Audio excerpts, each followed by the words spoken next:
Hello, humans. This is Josh Schlossberg with the Green Root Podcast, the official podcast of the Eco Integrity Alliance, eco-integrityalliance.org.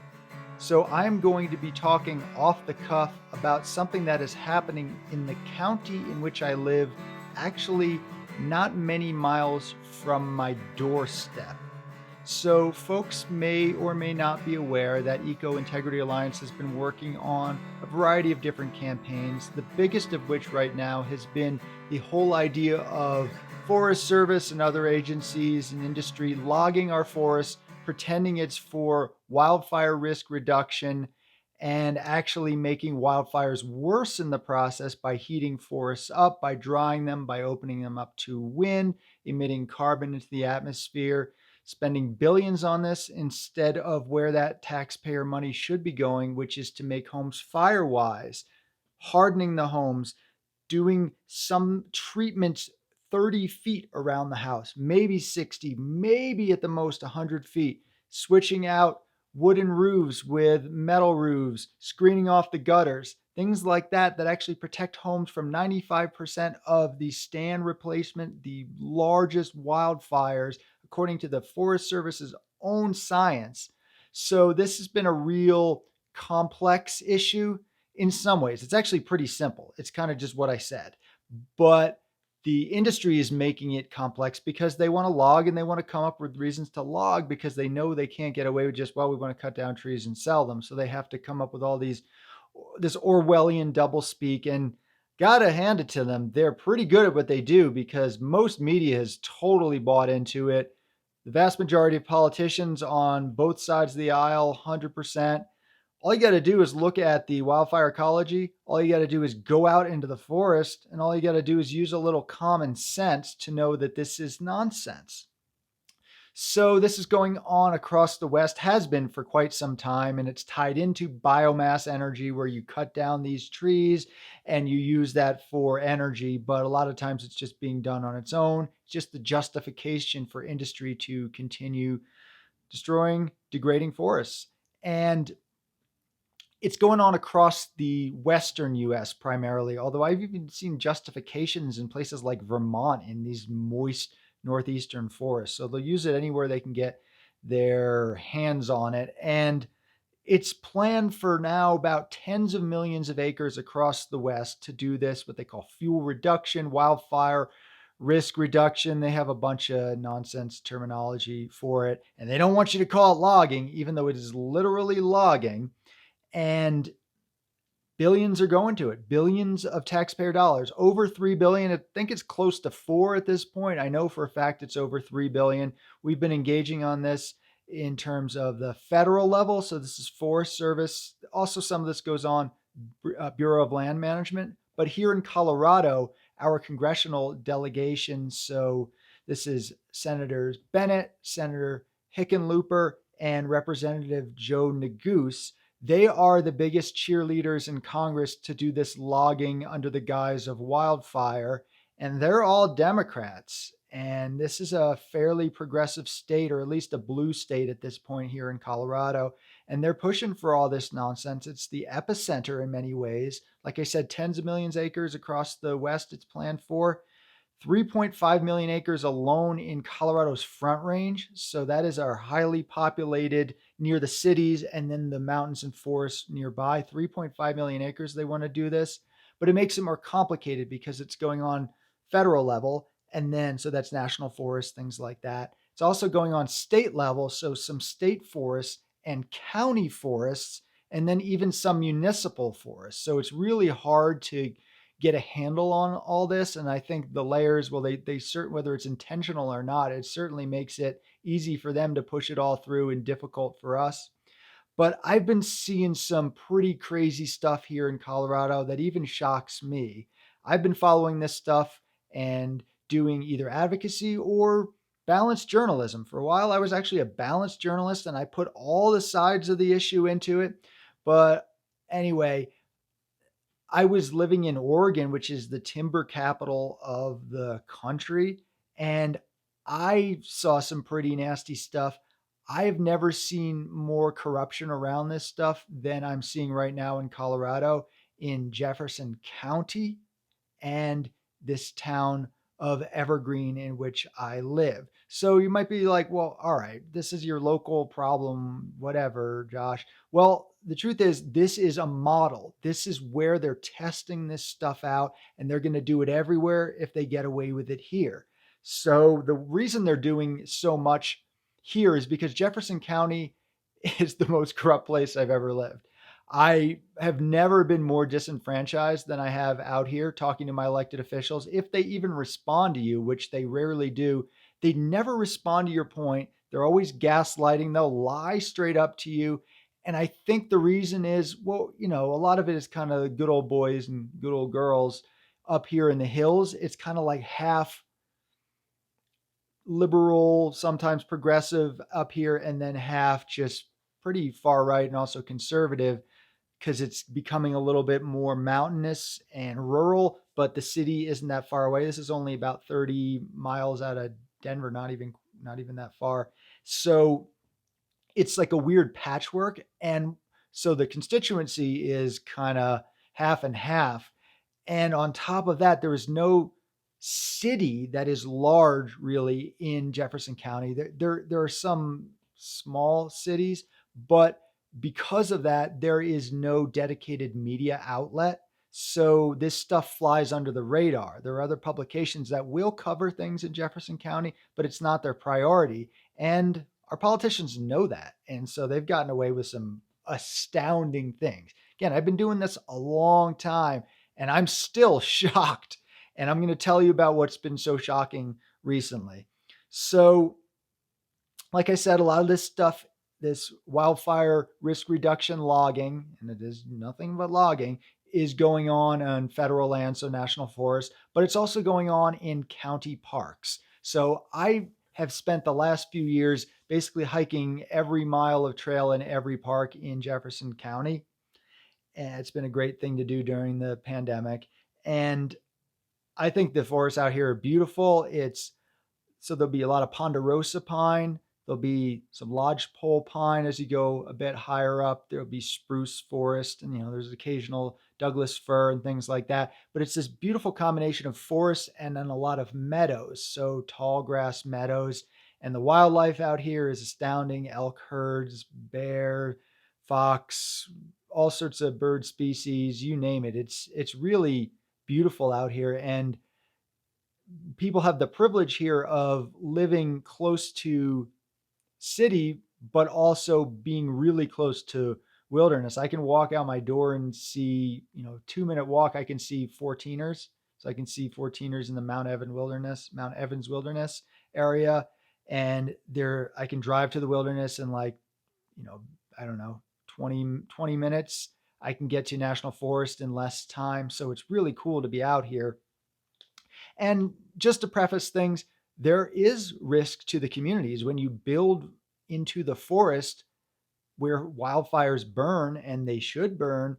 It can be a risk. It's just like if you build your house in a floodplain, that's sometimes what happens. So we've been advocating for this whole time, like I said, routing that money, those billions, towards making homes firewise, hardening homes. So that's something we want to see done up here. It's barely being done. Because why? Because the money is going to this. It's going to this wildfire risk reduction. So it was, I can't even remember the timeline, over a year ago, maybe a little bit longer, when I had stumbled on in one of the parks where I hike a substantial logging operation being done under this whole guise of wildfire. And typically what they do, and even this is not legitimate, is they'll quote thin out some of the tighter stands. So lodgepole pine grows tight. That's what it does. That's natural. That's okay. That's fine. It's beautiful. It's forest ecology. People don't like it. Like, that doesn't look as pretty as I envision a forest to look or whatever. And so industry is like, well, we're going to go in there and cut out some trees here and there. Now, that's not legitimate in terms of wildfire.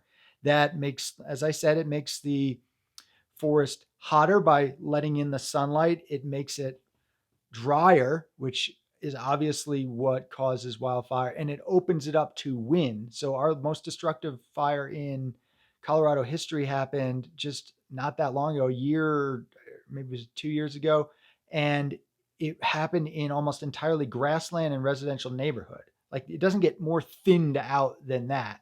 So that is not what the issue is. The issue is protecting homes anyway. So they're saying, well, we're just thinning out these tight stands. And a lot of people will look at that, and because they don't know any better, they'll just be like, you know what, that sounds fine with me.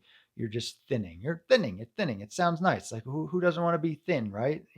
Whatever. So that is not cool. And we've been pointing out how it's nonsense. A lot of it is going to biomass and all that stuff. But it's a lot harder to fight.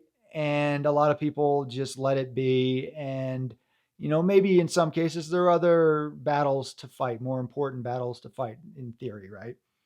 Well, at this park called Flying J Ranch Park in Conifer, it's in Jefferson County, I came across 150 acres of clear cuts right on the trails. So I think the park has maybe 7 miles of trail. About 4 miles of it is now just through block clear cuts, like clear cuts that I've only seen in basically private land, industrial timberland in Oregon.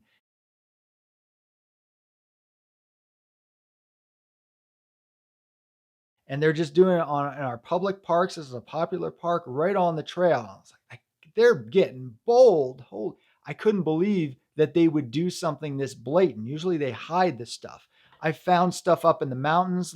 It's not quite that bad, but similar to that being fed to the biomass facility up in Gypsum, the Eagle Valley biomass facility. But I was really surprised to see this in the populated area where so many people hike. It's just one of the most popular hiking just areas, this Front Range in the country. And so I was pretty astounded by that. I tried to call attention to my elected officials who couldn't care less. They didn't even respond to me. They just ignored me, showing them the studies that this is, even by your own science, this is nonsense. Your science, your industry double speak. Even this is not what you said you would do. So this was Jefferson County open space, and it was also Denver Mountain Parks. It's kind of complicated. They own patchworks there, and the worst of it actually was done by Denver Mountain Parks. So I will put that out there. Jefferson County did also do some nasty stuff as well. And what I was trying to do is saying, can we have a public hearing? Can we have engagement and involvement? And we found out that they deliberately didn't tell people that they didn't want any engagement. And they were just putting out their forest plan. And I was asking them, can you please, before you vote on this, actually get some ecology involved, some wildfire science, and some people who aren't just agency and industry? I mean, they don't even respond. And when they do, it's just a hard no or some form of gaslighting or whatever. So we realized we need to get media coverage of this. We had that summer put up a billboard urging our congressional delegation to not spend billions on this, instead to protect homes. So we had been putting that out there on a billboard in Denver. And we were trying to get some media coverage that whole summer, which we couldn't get. We couldn't get any media to report on this. I used to work as a journalist. I pulled up all the names of every journalist in the state who had written on the topic. None of them would even respond. I think I got one to respond who then just ghosted. Finally, because we knew an influential person who knew a journalist, finally the Denver Post did write an article, and it was actually a very good article. It did lay out industry's perspective, but it laid out ours, and it wasn't just a he said, she said. It utilized some science. So that was a really excellent article. That person has basically been laid off since then and is not writing feature stories anymore. But you can check out prior podcasts, the Green Room podcast, where I actually go through that article and give my take on it line by line. Same with this other article by this publication called the Colorado Sun, which basically was the worst article I've ever read on the topic. It was basically, it quoted us, but it pigeonholed us as people who were concerned about aesthetics, when it's actually the folks who are like, well, we need to make the forest look the way we want it to. That's the aesthetics argument, or that wildfires make forests ugly. I find a wildfire burn forest to be beautiful because I understand the ecology behind it. Anyway, so they wrote an article. It was very terrible. It was just basically not just giving industry the final say and the first say and going on a tour with only them, but treated it as objective fact. It was just, no matter what your take on the issue, it was poor journalism. It was agency opinion disguised as journalism. It was really upsetting. I've uh, I've contacted them about it. They have refused to do any sort of follow up, including for this, what I'm about to tell you about. So that was the debacle with Flying J Ranch. I'm like, well, at least people will know about this, right? And I went skiing, cross country skiing, maybe it was 2 weeks ago, maybe 3 weeks ago. And at one of my favorite parks, not that far from me, Elk Meadow Park, right off the side of the highway, super popular. I would say it's probably the most popular park in the county. And there was one of those management signs. I was like, oh man, Josh, don't ruin your ski. It's not going to be as bad as the other one. And it's really hard to get any attention for this. So what are you going to do? Telling myself that. Of course, I go for my ski and then I got to check it out on the way back. And it was worse than I could have imagined. Okay. This is actually the worst thing I've ever seen under the guise of wildfire. So, what I found was hundreds of mature and old growth trees up to 129 years old, which is in Colorado. It's hard to grow trees. We're up at 7,000 feet. I mean, that's a pretty old tree. Fat ponderosa pines.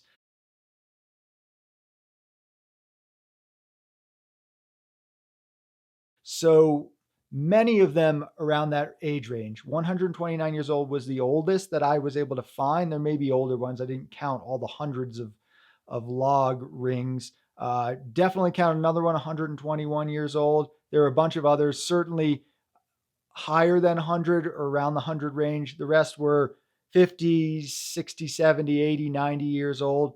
Many definitions of old growth are 80 years old.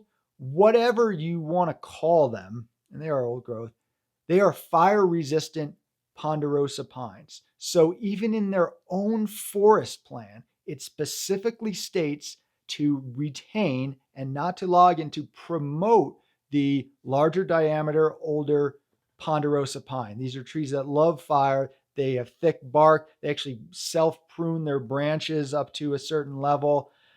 I have never seen anything in even the industry BS suggesting that we would go in there and cut the fat, fire resistant 129-year-old old growth trees. I've never seen that. Even they've never even attempted to justify it because it's so crazy. But this is what I realized. Oh man, okay, so they got away with the thinning stuff and everyone said it was fine.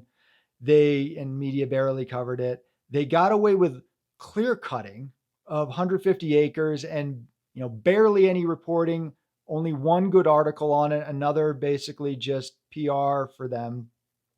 They're like, let's just keep going and see what we can do. So now they're logging old growth trees. And I was like, all right, we've nailed them. We got them now. We can debunk and expose this whole scheme for what it is, which is just logging for the sake of logging and pretending it's about wildfire, because even their own stuff says this is not what to do. So I took photos, I took videos. I made a photo that has the tree with the log rings, and I kind of bracketed every 20 just so you can count up to 129 like while you're looking at it. You can blow up the photo if you want. I started sending out press releases about this. Nearly all the media ignored me. So even the media that had just put out, well, they're only cutting these trees. So they had put out the industry lying to them, and then something that disproves what they just reported on, they're still not covering that. Now, as we speak, I have gotten a few more journalists to potentially be interested. We'll see. None of those articles have come out yet, and they're still logging there. So even if the article comes out, which I don't know if they will,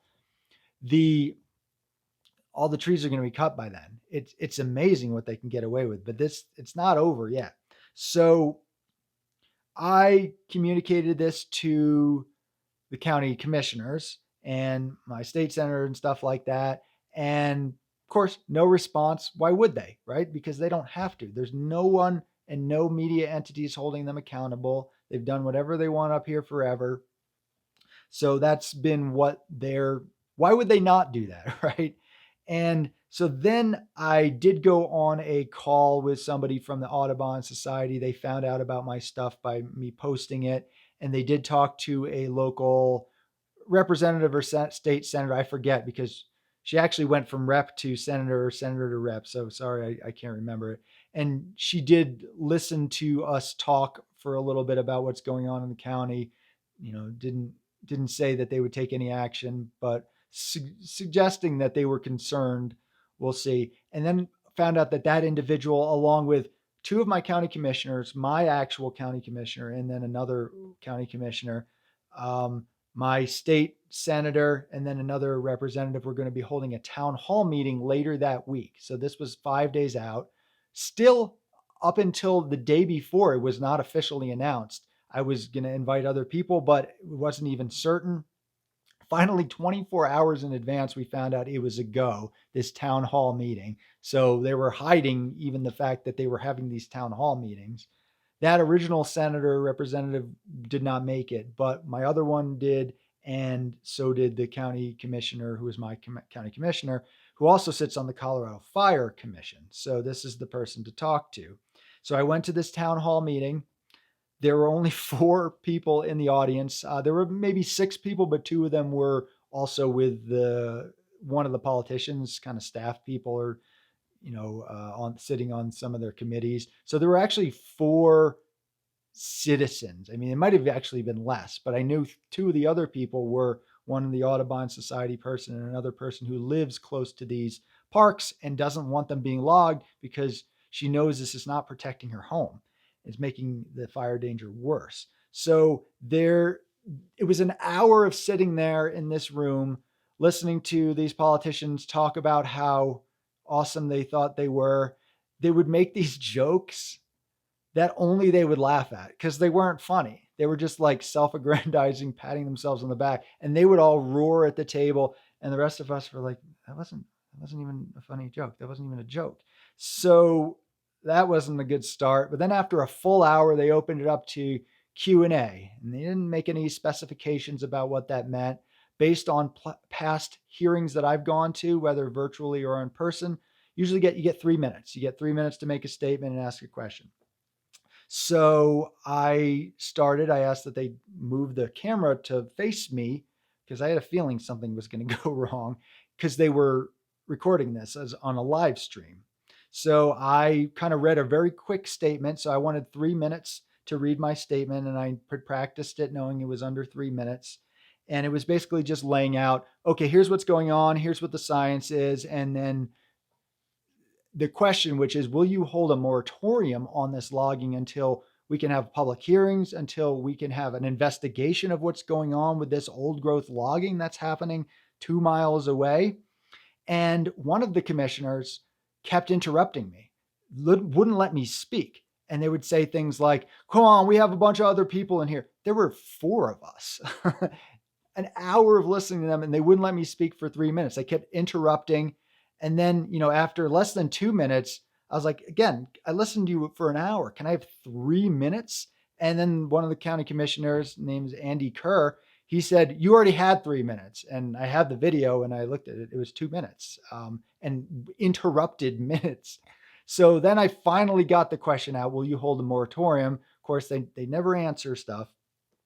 And I forgot to say that I had photos and I had of these trees being logged. So of, scores of the trees being logged, fat logs, with my hat against it so you could see the size. I had the photo of the 129-year-old tree with the brackets so you could count up to that. I handed out the laminate to the people in the audience, and I handed out the other photo to the people on the table, including the county commissioner. And then what my county commissioner, by the name of Leslie Dahlkemper, so she is a Jefferson County commissioner. She sits on the Colorado Fire Commission. So that's the whole entity that manages all this stuff throughout the state. She said on the public record with the photo right in front of her that the county is not logging trees of 125 years, is what she said on the record. So I have the video of that and I've been posting it. I've made videos of it. Let me be very clear. We've talked with Jeffco Open Space. There are no old growth, 125-year plus trees that have been cut down. So that's an absolute lie. Okay. And I don't like using that term lightly. A lot of people will just say somebody's opinion or they don't know quite what's going on as a lie. No, a lie is intentional mistruth.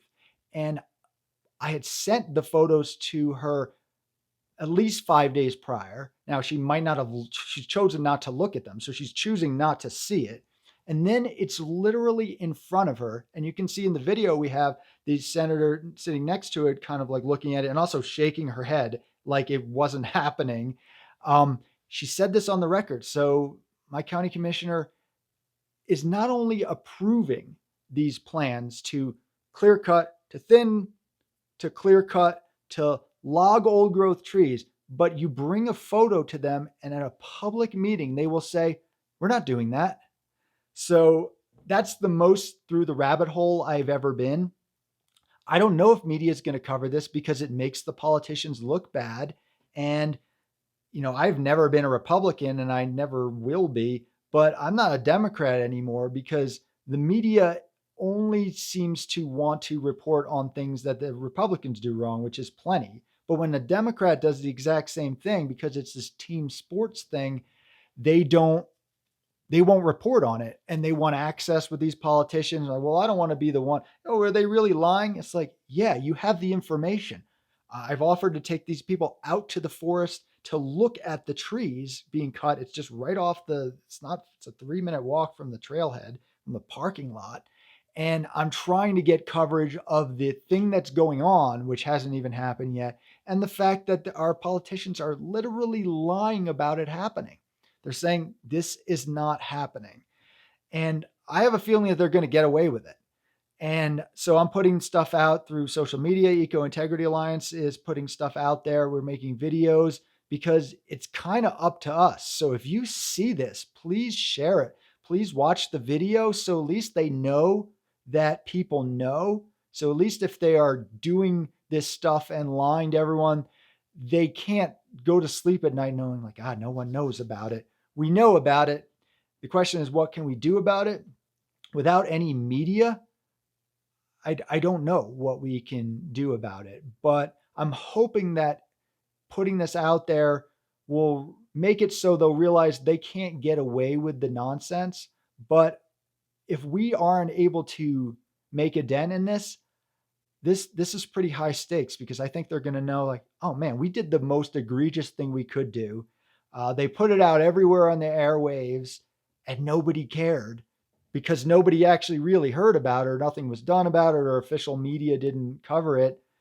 They're going to try this everywhere. So if you think this is just happening in my county, think again. This is going to happen at your favorite trailhead, your forest, in your state, wherever you are, even if you're in some East Coast state, or if you're in some other country, they're going to see what they're doing here. And they're like, oh man, if you want to log trees, all you got to do is pretend it's for wildfire, even if it's literally making things more dangerous for people in terms of wildfire with spreading the flames, drying out the forest.